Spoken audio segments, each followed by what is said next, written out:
Dans ce cours, nous allons aborder le chapitre relatif aux distances à respecter entre les véhicules, mais également les distances à respecter lorsque vous croisez éventuellement un piéton.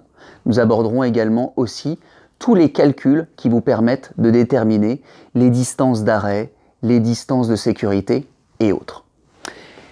Au niveau de la distance latérale de sécurité, imaginez que nous sommes sur une route et que nous allons par exemple passer à côté d'un cycliste. Eh bien sachez qu'en agglomération, une distance latérale de 1 mètre est à respecter. Hors agglomération, forcément nous avons plus de place et puis nous roulons aussi beaucoup plus vite. Donc nous prenons plus de précautions et donc nous laisserons un espace latéral de sécurité de 1,50 m. Concernant toute la partie relative au temps de réaction, aux distances de sécurité, il faut bien que vous mémorisiez que, en général, lorsqu'on veut donner une durée au temps de réaction, on parle souvent d'une durée de 1 seconde.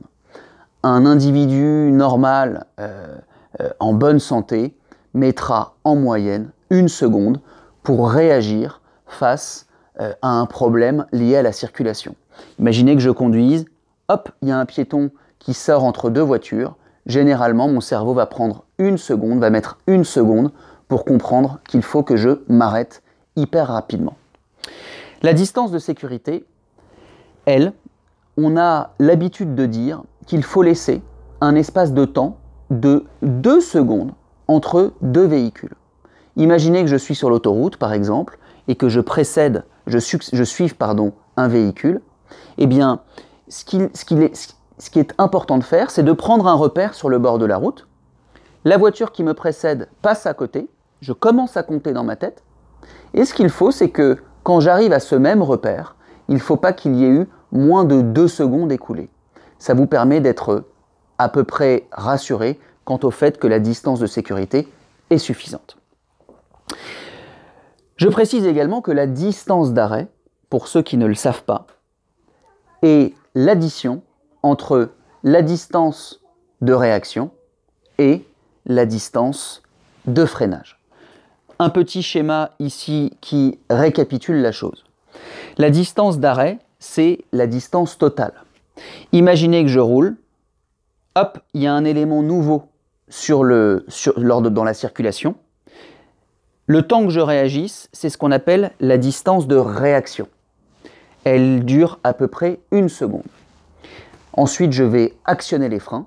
Ma voiture va se mettre à freiner et c'est ce qu'on appelle la distance de freinage jusqu'à ce que mon véhicule s'arrête définitivement. On nommera cette distance totale la distance d'arrêt.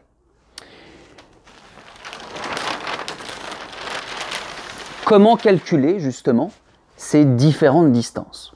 Vous pouvez souvent tomber dans le code de la route, soit sur des questions assez directes.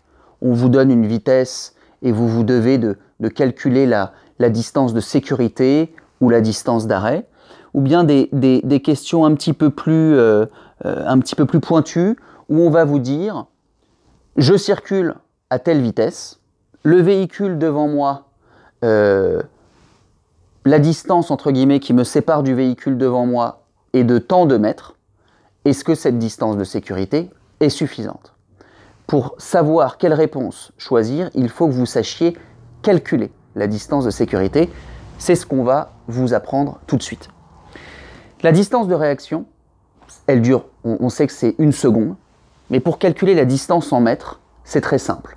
Vous prenez le premier chiffre de la vitesse que vous multiplierez par 3. Si je roule à 50 km/h, le premier chiffre de la vitesse c'est 5.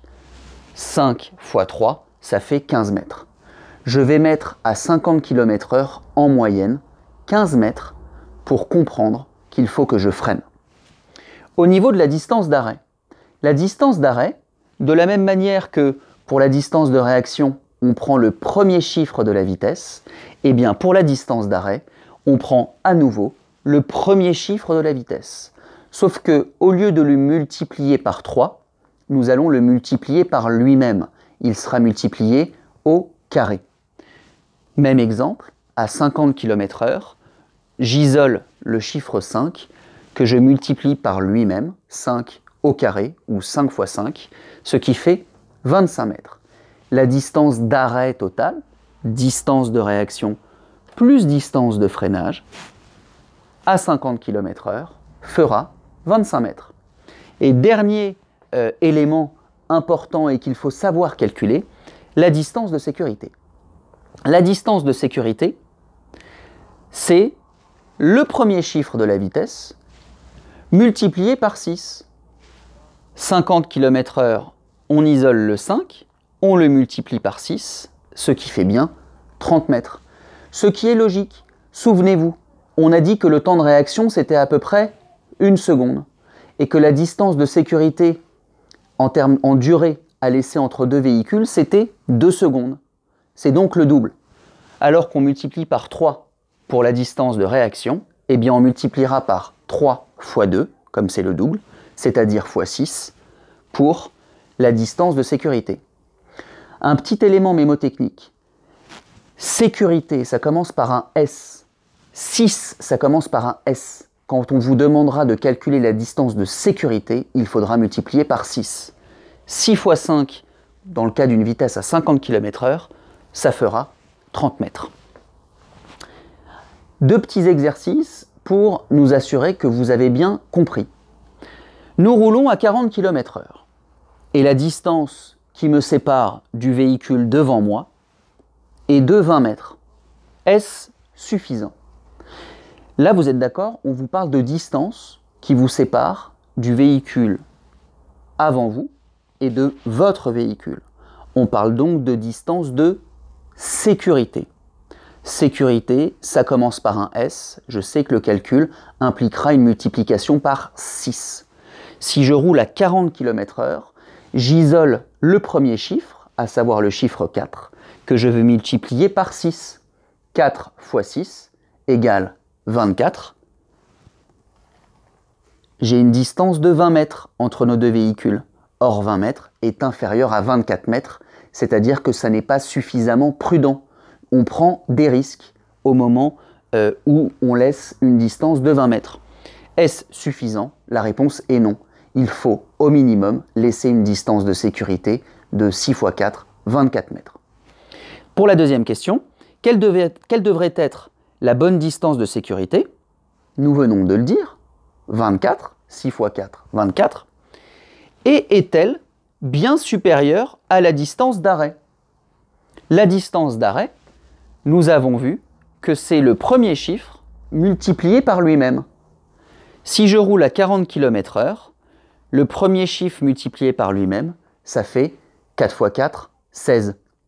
C'est-à-dire que à 40 km/h, je vais mettre 16 mètres à m'arrêter. Or, ma distance de sécurité est de 24 mètres. Elle est bien évidemment supérieure. Je garde quand même une distance supplémentaire pour m'assurer que je ne rentrerai pas dans le véhicule qui me précède. Les 16 mètres sont bien donc inférieurs aux 24 mètres.